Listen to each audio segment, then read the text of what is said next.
I'd like you to meet Rachell Ellen Wong. She will be playing some of the violins that I have restored over the last year, and she'll also be playing copies of historic Baroque bows that I have made. Rachell Wong was the recipient of the prestigious 2020 Avery Fisher Career Grant, the first Baroque recipient in its history, and grand prize winner of the inaugural Lillian and Maurice Barbash J.S. Bach competition. Rachell has been a friend of Dipper Restorations since 2019, when she purchased a Joachim Tilke violin and one of my Stradivari model bows. I'm grateful to Rachell for taking on this project of demonstrating my violins and bows, and for her enthusiasm for authentic historical performance. I'm excited to be here today trying out these violins for you. I will be using Andrew Dipper's French model Baroque bow for all of the Baroque instruments. And I will be playing a scale on all the instruments and an excerpt of solo Bach. This first violin is a Baroque violin made by Thomas Urquhart in London around 1660 to 1670. The Urquhart violin is typical of the instruments that were reintroduced into England with the restoration of King Charles II, who reigned from 1660 to 1680. I used an appropriate English Baroque setup with its decorative inlay, shorter fingerboard and Dutch-influenced fittings.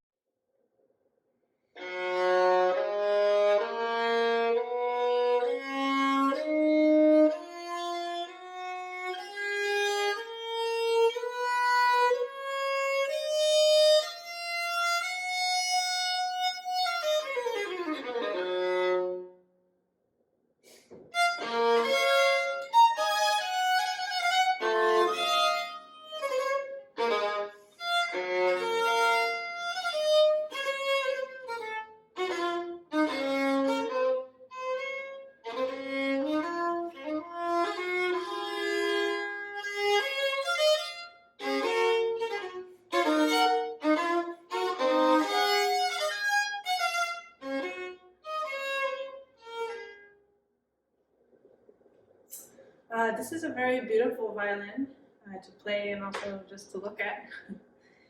It has a very mellow, chocolatey sound, and the lower strings are very open and responsive. It's kind of like playing your strings, and my strings feel like butter when I play. It's a very nice feeling. The violin seems to respond well to a light touch, and I noticed if I sunk in a little bit, I really didn't have to. It just had a nice sound, just light. Oh. This next violin is a Baroque violin made by Sebastian Dallinger in 1780. Sebastian Dallinger was an instrument maker to the court of the Archduchess Maria Theresa. This is the luxury violin of the time, and was built for power and projection of sound.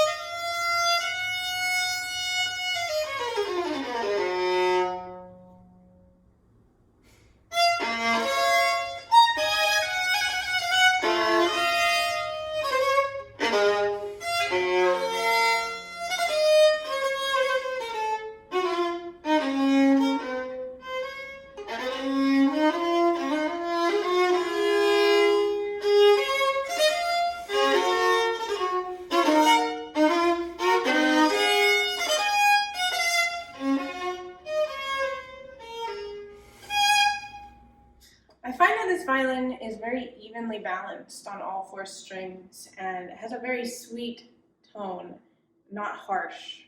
And even when I dig in, and I feel like I'm digging in with my bow, the sound doesn't feel like it's going to crunch or give in, and it's very easy to play. This next violin is a Baroque violin by Johann Georg Voigt II, made in Markneukirchen around 1780. This is typical of the more affordable violins made in the German regional workshops for local customers.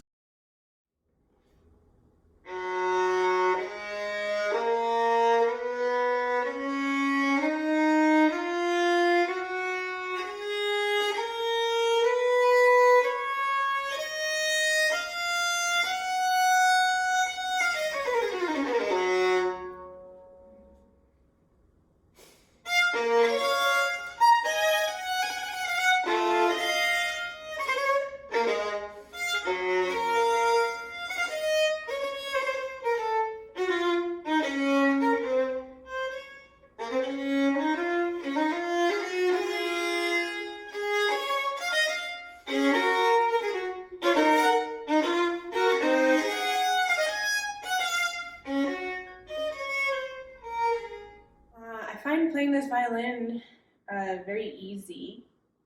It's very loud under my ear, almost like a trumpet, especially the top two strings. The bottom two strings are very deep and rich sounding to me. I feel like you really don't have to press it for this violin at all. Like a light right arm, you can get a big sound. So if you're looking to project, I think this violin would do well for that purpose.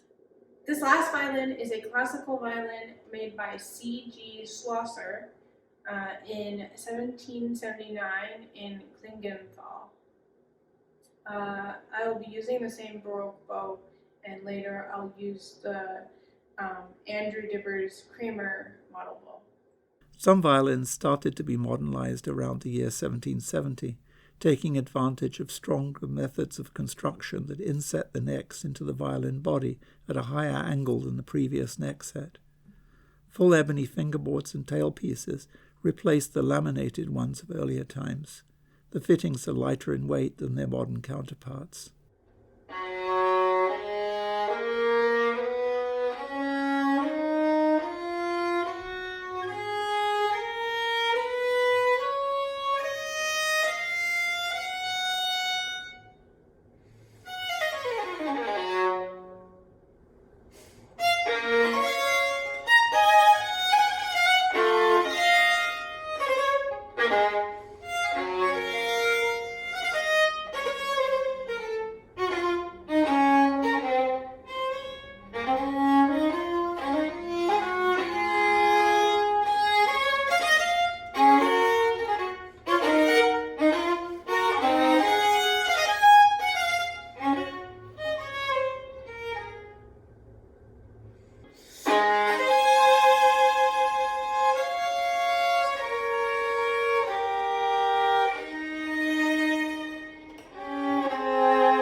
This violin responds well to both bows that I tried, and it has a very warm sound, and also to my taste the width of the neck is very nice. It's not too wide or too narrow, and I found that it's very easy to shift.